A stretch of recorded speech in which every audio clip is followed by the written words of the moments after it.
Bonjour, amateurs de terreur et de mystère, bienvenue sur Rêve d'horreur, votre portail vers le surnaturel, où des histoires terrifiantes prennent vie et où la nuit devient encore plus fascinante. Ici, nous explorons l'inconnu et plongeons dans les recoins les plus sombres de l'au-delà. Si vous êtes fan de bonnes histoires d'horreur et que vous adorez les récits glaçants, vous êtes au bon endroit. N'oubliez pas de laisser un like pour aider nos vidéos à toucher d'autres passionnés de l'horreur et ainsi renforcer notre chaîne. Partagez avec vos amis et, si vous n'êtes pas encore abonné, inscrivez-vous pour rejoindre notre famille. Votre interaction est essentielle pour la chaîne et je vous remercie d'avance pour votre précieux soutien. Maintenant, sans plus attendre, passons à la vidéo.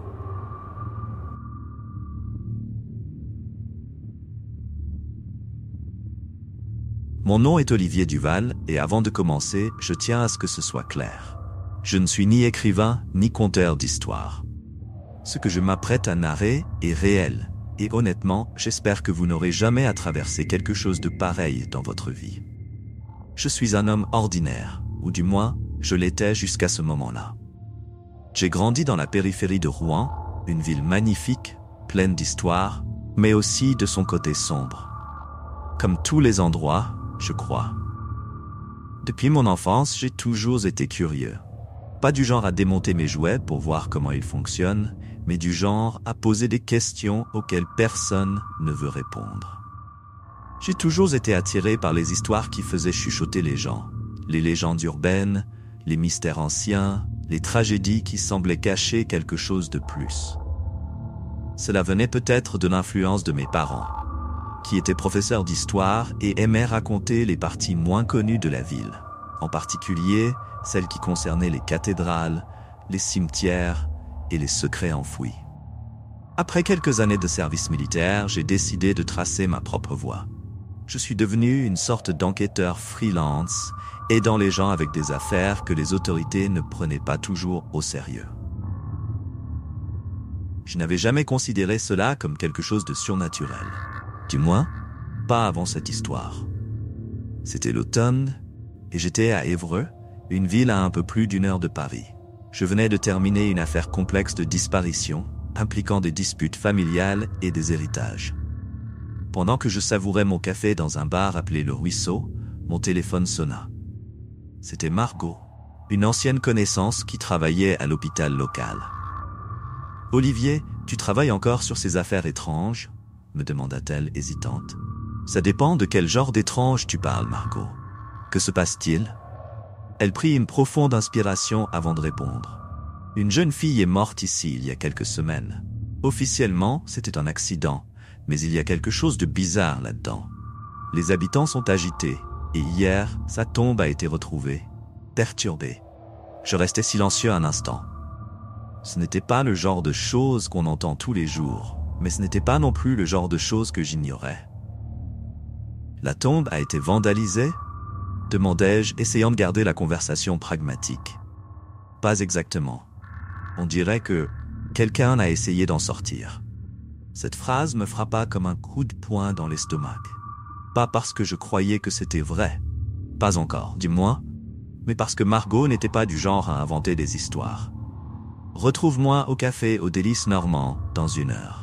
Je veux entendre tous les détails. » J'arrivais avant elle. L'endroit était presque vide, avec juste un couple qui se disputait à voix basse dans un coin.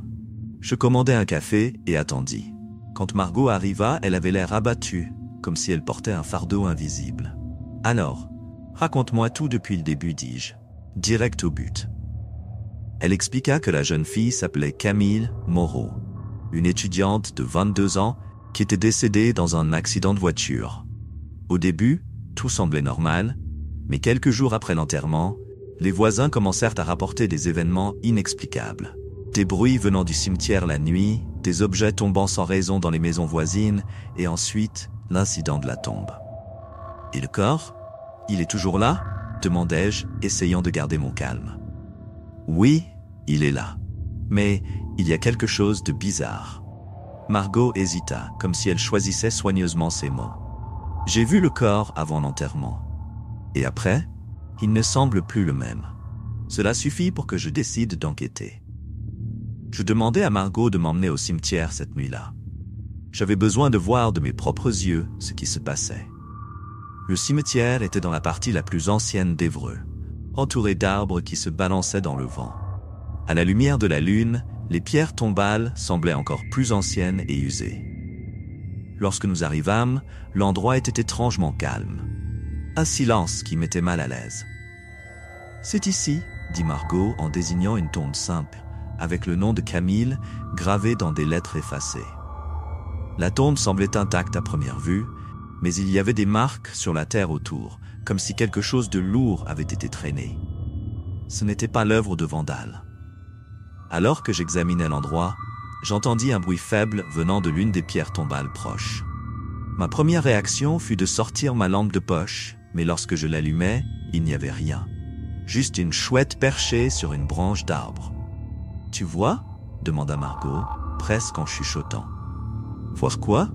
Les habitants disent que ces choses commencent lentement, mais ça empire avec le temps. Je ne répondis pas.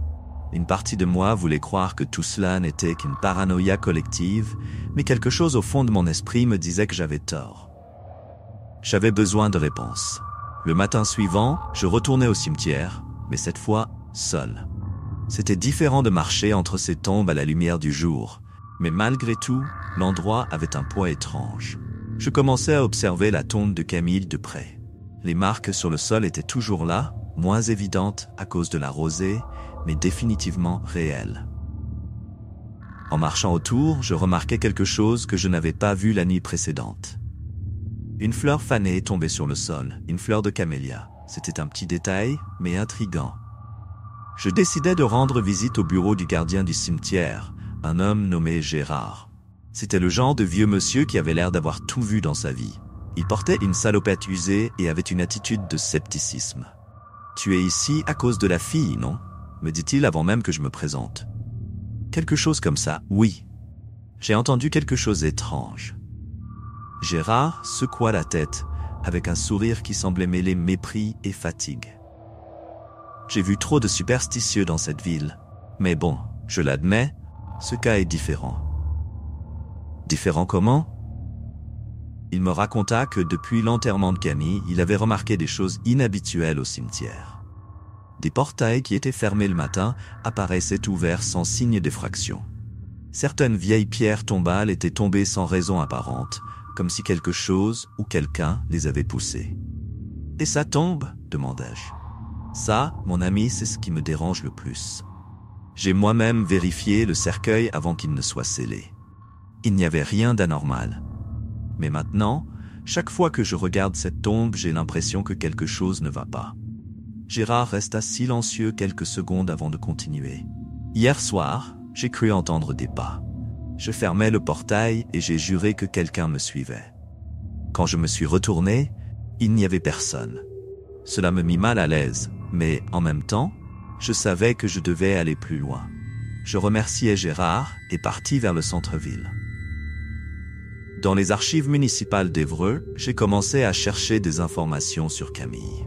J'ai découvert que sa famille venait d'un village voisin appelé le Neubourg, mais qu'elle s'était installée en ville pour ses études. Il n'y avait rien de suspect à son sujet. Une jeune fille ordinaire, pleine de rêves, avec des amis qui la décrivaient comme gentille et passionnée par la vie. Mais il y avait quelque chose de curieux. Quelques mois avant sa mort, Camille avait donné une présentation à l'université sur les légendes locales, dont une en particulier sur les revenants. Pour ceux qui ne sont pas familiers, les revenants sont des esprits ou des morts vivants qui, selon les légendes françaises, reviennent dans le monde des vivants pour accomplir une tâche inachevée ou pour chercher vengeance. Cela semblait être une coïncidence, jusqu'à ce que ce ne soit plus le cas. Le soir, je suis retourné au cimetière. Je n'ai prévenu ni Margot, ni Gérard. Je savais que cette enquête devait être menée seule. Je suis arrivé avec une lampe de poche et une pelle, prêt à faire quelque chose qu'aucune personne rationnelle ne devrait faire. Ouvrir le tombeau. L'endroit était encore plus silencieux qu'auparavant. Chaque pas que je faisais semblait amplifié, résonnant entre les arbres. Lorsque je suis arrivé sur la tombe de Camille, j'ai hésité. Aussi absurde que cela puisse paraître, une partie de moi était nerveuse de ce que je pourrais y trouver. J'ai commencé à creuser. Le sol était plus mou qu'il n'aurait dû être, compte tenu du temps écoulé depuis l'enterrement. Cela ne faisait qu'amplifier mes soupçons. Après presque une demi-heure, j'ai senti ma pelle heurter le cercueil. Je respirais profondément et retirais le couvercle. L'odeur était insupportable, mais ce n'est pas cela qui me fit m'arrêter. Camille était toujours là, mais quelque chose n'allait pas. Le corps n'était pas en décomposition comme il aurait dû l'être, vu le temps qui s'était écoulé. Sa peau était pâle mais intacte. Et ses yeux étaient ouverts, fixant quelque chose que je ne pouvais pas identifier. Soudain, j'entendis un bruit derrière moi. Je me retournai rapidement, éclairant la zone avec ma lampe. Rien. Le silence était si lourd que je pouvais entendre ma propre respiration. Je refermai le cercueil et rebouchai la tombe, essayant de me convaincre que ce que j'avais vu n'était qu'une illusion causée par la fatigue. Je suis rentré dans mon appartement au centre d'Évreux, la tête en ébullition. Ce que j'avais vu au cimetière n'avait aucun sens. Même après des années d'enquête défiant la logique, cette situation était différente. Ce n'était pas juste étrange, c'était mauvais. Votre inscription est super importante pour notre croissance. Et lorsque vous aimez et laissez votre avis, cela nous aide à comprendre ce que vous aimez le plus et ce que nous pouvons améliorer. Alors, n'oubliez pas de vous abonner à la chaîne, de laisser ce like et de partager vos commentaires. Votre participation fait toute la différence et ensemble, nous pouvons faire grandir cet espace de plus en plus. Merci beaucoup d'être avec nous. Continuons à créer quelque chose d'incroyable ensemble. J'ai décidé de faire plus de recherches sur les revenants. Je ne suis pas du genre à croire facilement aux légendes, mais je dis toujours que toute histoire a un point de départ dans la réalité. En France, surtout dans les zones rurales, les histoires de morts qui reviennent ont toujours existé. Pendant des siècles, les paysans ont affirmé que certaines personnes, une fois mortes, ne reposaient pas comme elles auraient dû. Certaines traditions disaient que ces morts revenaient pour se venger. D'autres croyaient qu'elles étaient retenues dans ce monde par la culpabilité ou le regret. J'ai trouvé une référence particulièrement inquiétante dans un vieux livre que j'avais acheté des années plus tôt dans un marché aux puces à Rouen. L'auteur y mentionnait que, dans certains cas, des signes d'un revenant pouvaient être perçus avant même que le corps ne revienne. Des changements dans le comportement des personnes proches, des animaux agités, des objets se déplaçant seuls. Tout cela semblait terriblement similaire à ce qui se passait avec Camille. Mais il y avait quelque chose de plus. Selon la tradition, un revenant n'était pas quelque chose qui arrivait par hasard. Quelque chose où quelqu'un devait créer les conditions pour que cela se produise. J'avais besoin de plus de réponses. Le matin suivant, j'ai décidé de visiter la maison de Camille à Le Neubourg. J'ai trouvé l'adresse dans un registre public, une chose que j'avais appris à faire au cours de mes années en tant qu'enquêteur. Je suis arrivé au village peu avant midi. C'était un endroit pittoresque, mais avec une sensation d'isolement qui me mettait mal à l'aise. La maison de la famille Moreau était une modeste construction en pierre, avec des fenêtres bleues et un jardin bien entretenu. Maintenant couvert par les feuilles d'automne.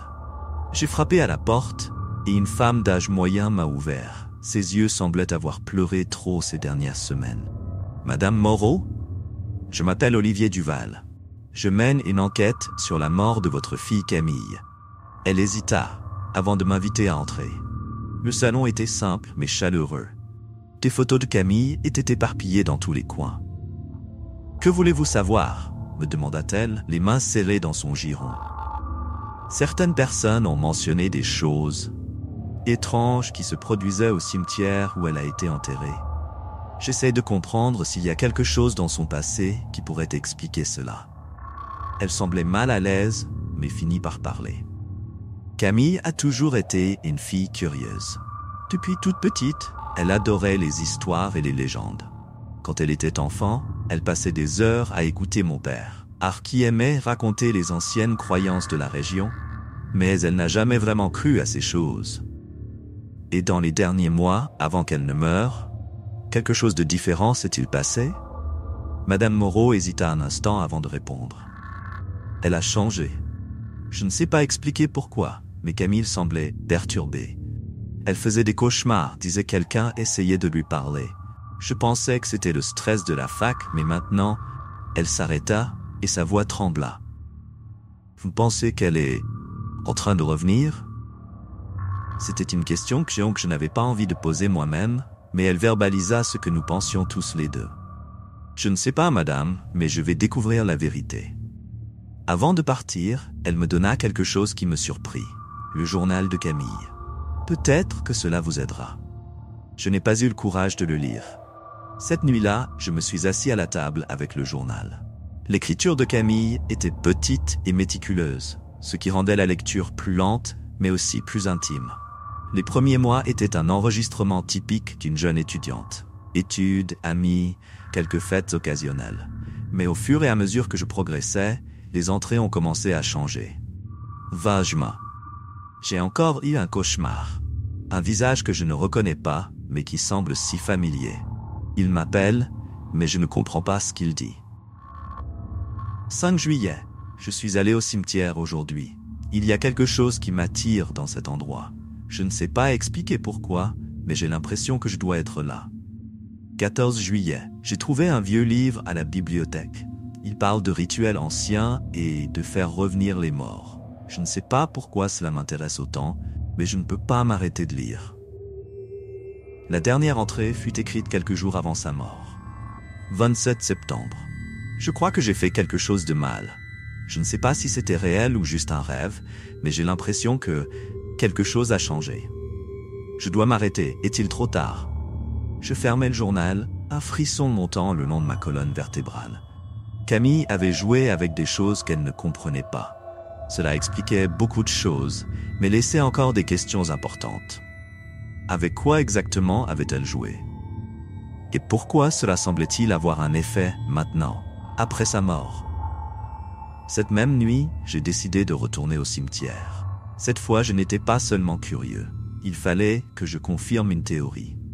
J'avais pris avec moi une croix en fer, un objet mentionné dans certains textes comme étant efficace contre les revenants. Cela peut sembler ridicule, mais après ce que j'avais vu, je préférais ne pas prendre de risques. Le cimetière était désert, à l'exception du bruit du vent soufflant à travers les arbres.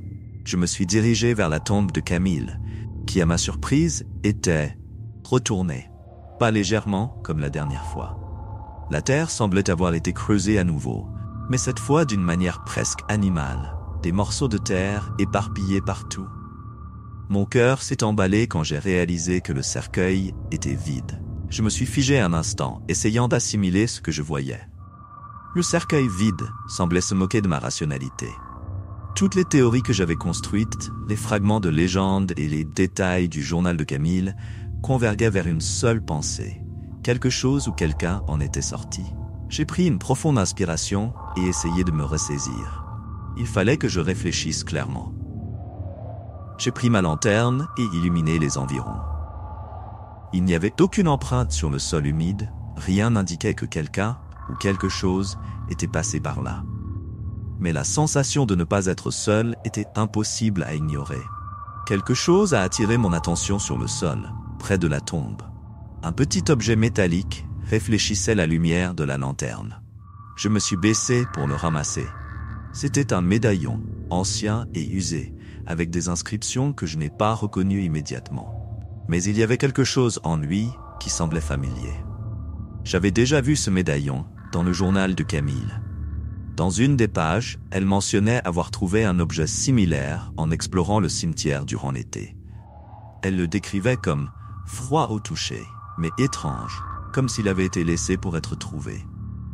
Je tenais fermement le médaillon, essayant de décider quoi faire ensuite. Il était évident qu'il avait une signification. Mais avant que je puisse réfléchir davantage, j'ai entendu un bruit venant d'une pierre tombale voisine. Ce n'était pas des pas. Quelque chose d'autre traînait, comme si quelqu'un glissait sur le sol. J'ai éclairé la zone avec la lanterne, mais je n'ai rien vu. Seulement des ombres qui semblaient s'étendre au-delà de ce qui était naturel. Ne panique pas, pensais-je, essayant de contrôler ma respiration. Mais c'était inutile. La peur me dominait. Soudainement, j'ai ressenti quelque chose. Pas un toucher physique, mais une présence. C'était comme si l'air autour de moi était devenu plus lourd, plus dense. Un froid intense a parcouru ma colonne vertébrale, puis j'ai entendu, ou du moins j'ai cru entendre, une voix basse, presque imperceptible. « Pourquoi es-tu ici ?» Je fis un pas en arrière, essayant de maintenir la lanterne stable. « Camille ?» demandai-je, ne sachant même pas pourquoi j'avais utilisé ce nom. Le silence est revenu, mais quelque chose me disait que je n'étais pas seul.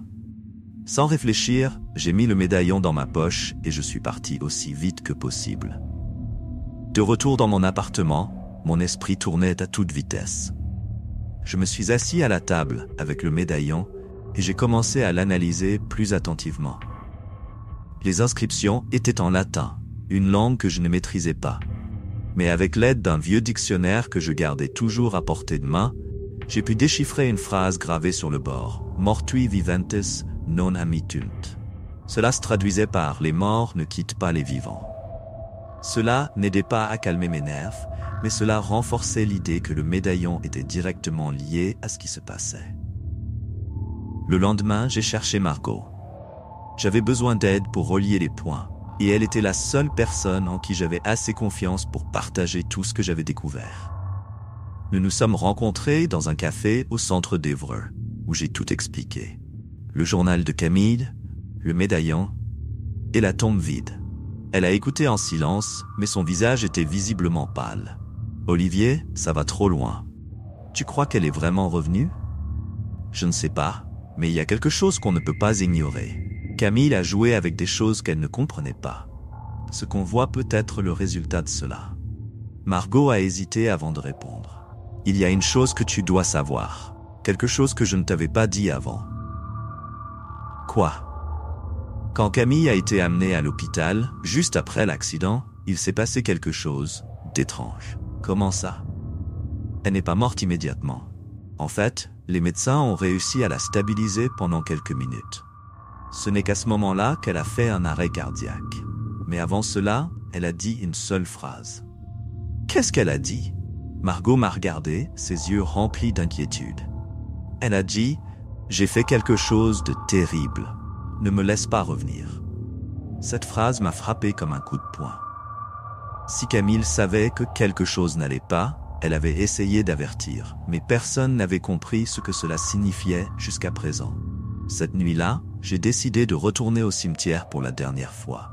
Je savais que c'était dangereux, mais je devais faire face à ce qui se passait.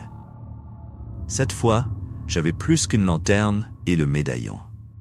J'ai pris un couteau à lame de fer, quelque chose que certaines légendes disaient efficace contre les esprits ou les revenants.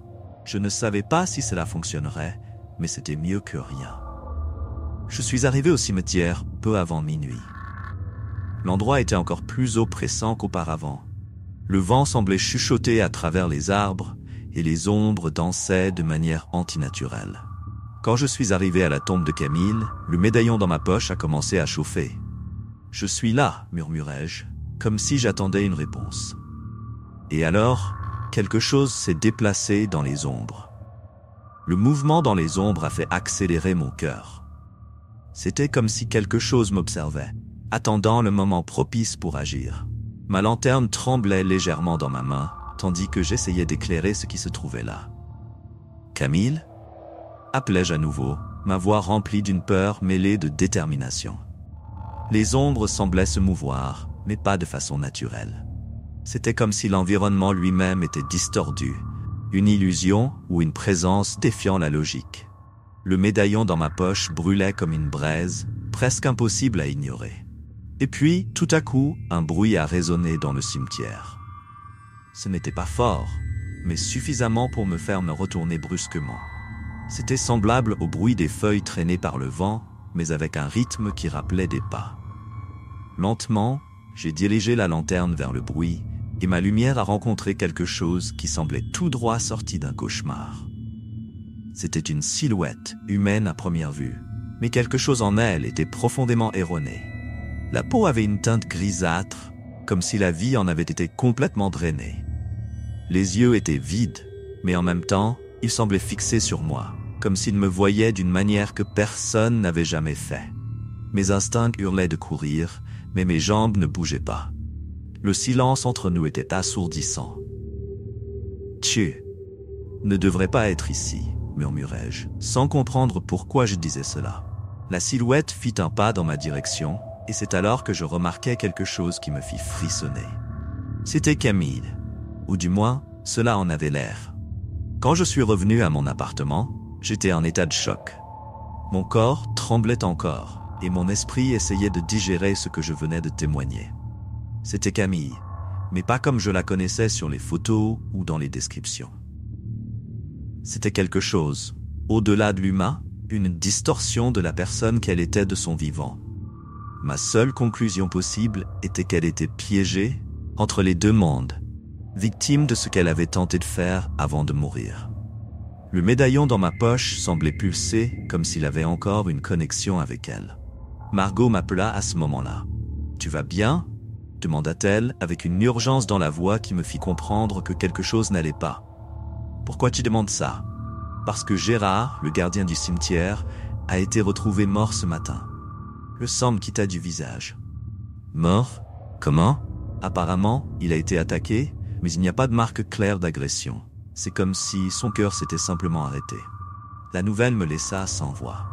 Gérard était sceptique, résistant aux histoires surnaturelles. Si quelque chose lui était arrivé, cela signifiait que Camille, ou ce qu'elle était devenue, était en train d'agir. « Margot, j'ai vu Camille. Quelque chose qui ressemblait à elle. Elle se tut un moment. »« Olivier, il faut régler ça avant que quelqu'un d'autre ne se fasse du mal. »« Je sais, mais je ne sais pas encore comment. » Margot suggéra qu'on consulte un spécialiste des phénomènes comme celui-ci. Elle connaissait un historien local, Paul Renaud, qui avait écrit sur les légendes et les rituels anciens. Nous avons pris rendez-vous avec lui pour le lendemain, chez lui à Rouen. Paul était un homme âgé, avec des cheveux blancs en désordre et une maison remplie de livres. Il nous accueillit avec un regard curieux, comme s'il savait déjà que quelque chose d'inusité allait être discuté. « Camille Moreau ?» dit-il quand je mentionnais son nom. « J'ai déjà entendu parler d'elle. Vous pensez qu'elle est de retour ?» Quelque chose comme ça, mais nous ne savons pas exactement quoi, répondis-je. Je lui racontais tout ce que je savais, depuis le journal jusqu'au médaillon. Paul écouta attentivement, notant parfois quelque chose sur un bloc de papier. « Le médaillon est la clé, dit-il enfin.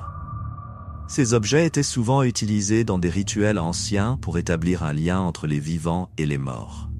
Si Camille l'a trouvé et a commencé à explorer son pouvoir, elle a peut-être déclenché quelque chose qu'elle n'a pas pu contrôler. « Et comment on arrête ça ?» demandai-je. Paul hésita avant de répondre. « Cela dépend de ce qu'elle cherche. Les revenants ont généralement un but. Ils reviennent pour terminer quelque chose d'inachevé ou chercher vengeance. Découvrez ce que Camille veut et peut-être pourrez-vous l'aider à reposer en paix. » Sur le chemin du retour vers Évreux, Margot et moi avons discuté de ce que Paul avait dit. Je savais qu'il nous fallait comprendre ce que Camille cherchait exactement. Quelque chose dans son journal, combiné avec les légendes, indiquait qu'elle s'était impliquée dans quelque chose qu'elle ne comprenait pas totalement. Ma mission maintenant était de découvrir ce qu'elle avait laissé derrière elle et affronter les conséquences de l'avoir ramenée. Quand je suis arrivé à l'appartement, il était déjà de bonne heure. La ville était plongée dans le silence, mais mon cœur battait la chamade. Je fermais la porte et regardais le médaillon que j'avais sorti de ma poche, posé maintenant sur la table. Il semblait presque pulser sous la lumière jaune de la lampe, comme s'il était vivant. Margot avait raison. Tout ça allait trop loin. Gérard était mort, et Camille, ou ce qui en restait, ne semblait pas vouloir se contenter de revenir. Il se passait quelque chose de bien plus grave, quelque chose que nous ne comprenions pas encore. Je rouvris le journal, feuilletant les pages à la recherche de quelque chose qui pourrait me guider. Les dernières notes de Camille étaient désordonnées, presque paranoïaques. Une en particulier attira mon attention. Le médaillon relie, mais sépare aussi. Je ne sais pas si je veux ce qui vient, mais il n'y a plus de retour possible. Ils m'ont prévenu, mais je n'ai pas écouté. Qui t'a prévenu ? Pensais-je. Il fallait que je découvre cela. Le matin suivant, Margot et moi nous retrouvâmes dans son bureau. Il était petit, encombré de livres et de notes, mais fonctionnel. Elle était visiblement tendue, probablement aussi effrayée que moi. « Il faut qu'on retourne au cimetière », suggéra-t-elle. Je secouai la tête.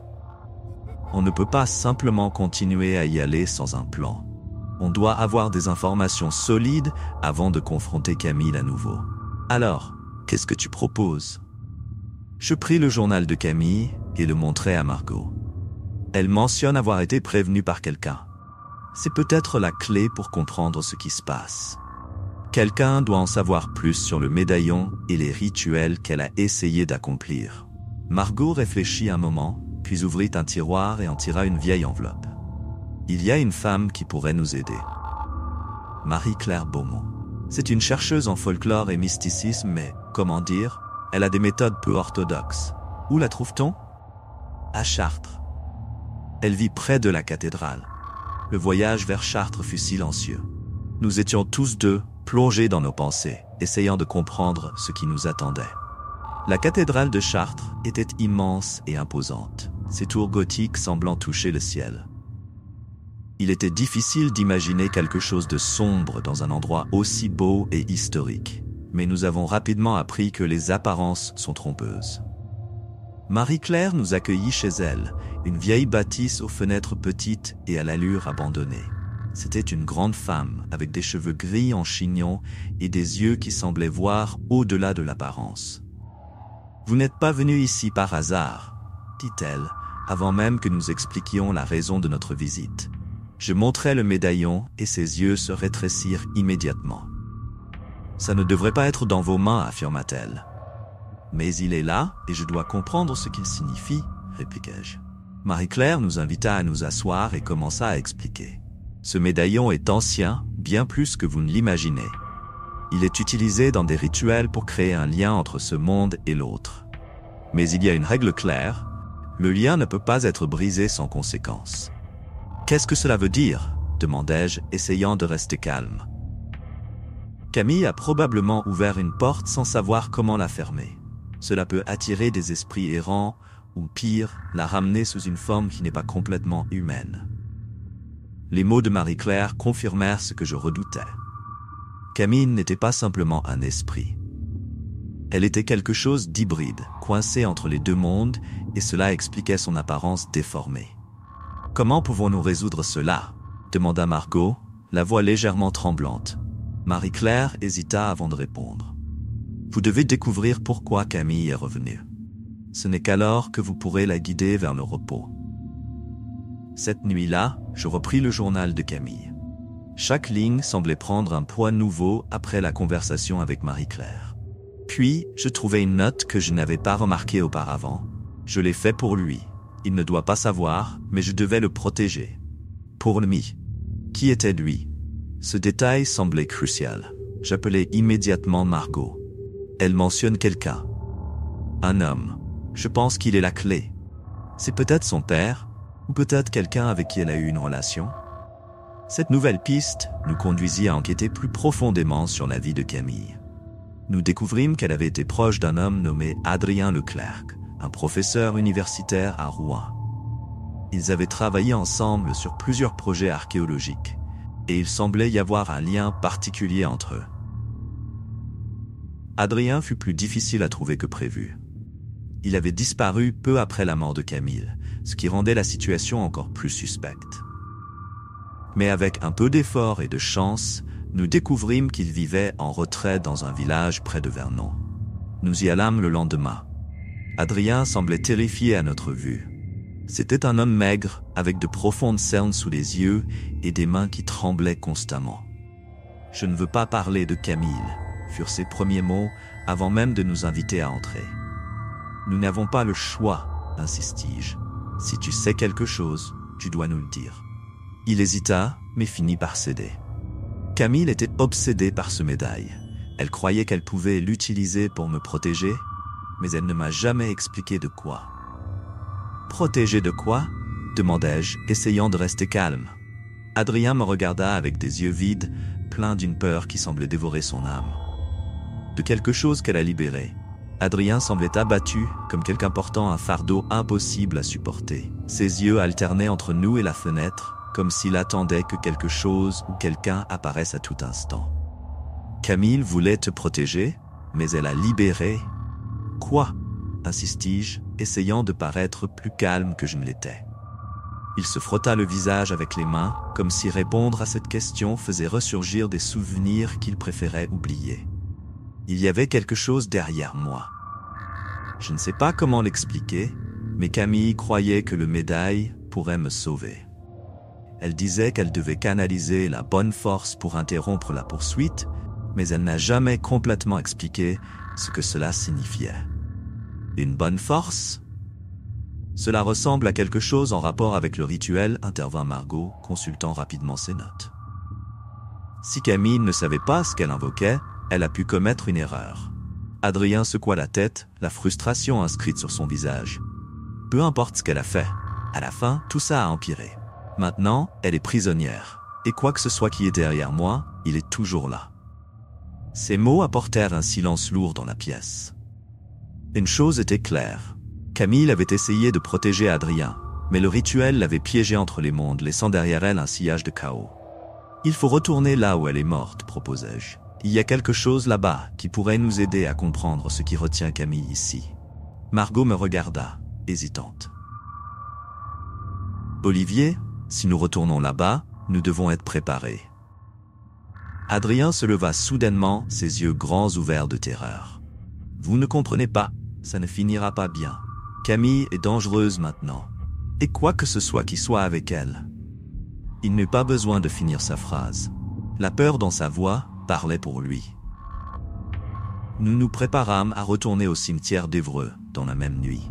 Marie-Claire nous prêta un ancien grimoire contenant des informations sur les rituels de fermeture spirituelle. Selon elle, il serait possible de rompre le lien de Camille avec le monde des vivants, mais cela nécessiterait un effort extrême, et il y avait des risques. Si l'esprit est lié à quelque chose de puissant, il peut résister. Vous devez être rapides et précis, avertit-elle. Tandis que Margot conduisait, je récapitulais tout ce que nous avions découvert. Camille ne voulait pas se venger ni faire de mal. Elle essayait de protéger Adrien. Mais son erreur en utilisant le médaille avait ouvert une porte qu'elle n'aurait jamais dû toucher. Lorsque nous arrivâmes au cimetière, le lieu semblait plus sombre que jamais. Le vent soufflait froidement et les arbres autour projetaient des ombres inquiétantes sous la lumière de la lune. Adrien, réticent, nous suivit. Il portait une petite lanterne, bien que ses mains tremblantes montrent qu'il ne voulait pas être là. Margot ouvrit le grimoire et commença à lire les instructions. Le rituel exigeait que nous trouvions un objet personnel de Camille, quelque chose qui pourrait ancrer son esprit. Adrien pointa un petit tombeau à côté du mausolée principal. C'est là qu'elle gardait ses affaires importantes, une sorte de capsule temporelle. Nous commençâmes à creuser, nos mains tremblant autant du froid que de la tension. Après quelques minutes, nous trouvâmes une boîte en bois vieilli. À l'intérieur, il y avait une photographie, un ruban rouge décoloré et une petite poupée en porcelaine. « Cela devrait suffire, dit Margot, tenant délicatement la poupée. Soudain, une rafale de vent souffla fort, faillant éteindre nos lanternes. Le médaille dans ma poche commença à chauffer, et Adrien recula, regardant l'entrée du cimetière. « Elle est là !» murmura-t-il. L'atmosphère se fit plus lourde, comme si l'air lui-même était drainé. Une silhouette émergea des ombres, sa forme semi-humaine éclairée seulement par la lumière de la lune. C'était Camille, ou ce qu'il en restait. Ses yeux vides nous fixaient, mais elle semblait complètement concentrée sur Adrien. « Pourquoi es-tu revenu ?» demanda-t-elle, sa voix déformée, comme si elle était prononcée sous l'eau. Adrien fit un pas en avant, ses mains tremblant de plus en plus. « Camille, je suis désolé, je ne voulais pas que tout ça arrive. » Elle inclina la tête de manière inhumaine, comme si elle évaluait ses mots.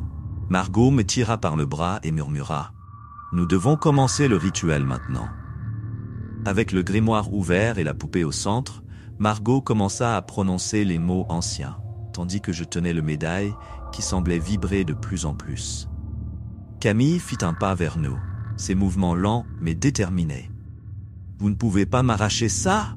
cria-t-elle, sa voix résonnant dans le cimetière comme un tonnerre. Tandis que Margot continuait l'incantation, le vent s'intensifiait et la silhouette de Camille commença à trembler, comme si elle était tirée dans différentes directions. Adrien tomba à genoux, des larmes coulant sur son visage. « S'il vous plaît, laissez cela finir !» cria-t-il. Camille s'arrêta un instant, ses yeux vides se tournant vers lui. Le rituel fonctionnait, mais quelque chose semblait encore hors de place. La silhouette de Camille oscillait entre ce qu'elle était et ce qu'elle était devenue, et le médaille dans ma main brûlait plus que jamais. « Quelque chose ne va pas ?» dit Margot, sa voix se superposant au vent assourdissant. C'est à ce moment que je compris. Camille ne luttait pas pour rester. Elle luttait pour protéger quelque chose ou quelqu'un. Camille oscillait devant nous, sa forme fragmentée par une énergie qui semblait la déchirer. Le rituel avançait, les mots de Margot résonnant comme un tambour dans le cimetière silencieux. Mais quelque chose n'allait toujours pas. Je pouvais le sentir. Le médaille brûlait dans ma main, irradiant une chaleur et une force presque insupportables. Adrien était toujours à genoux, murmurant pour lui-même, comme s'il était pris dans une bataille intérieure. « Arrête, Margot !» criai-je, le vent presque emportant ma voix. Elle me regarda, incrédule, sans interrompre la récitation. « Quoi ? On y est presque. »« Ce n'est pas ça. Elle ne lutte pas pour rester. » Camille s'arrêta de bouger, son regard vide se fixant sur moi. Pour la première fois, ses yeux semblaient moins monstrueux. Il y avait une lueur de quelque chose d'humain. Olivier, la voix de Camille semblait plus claire maintenant, presque suppliante.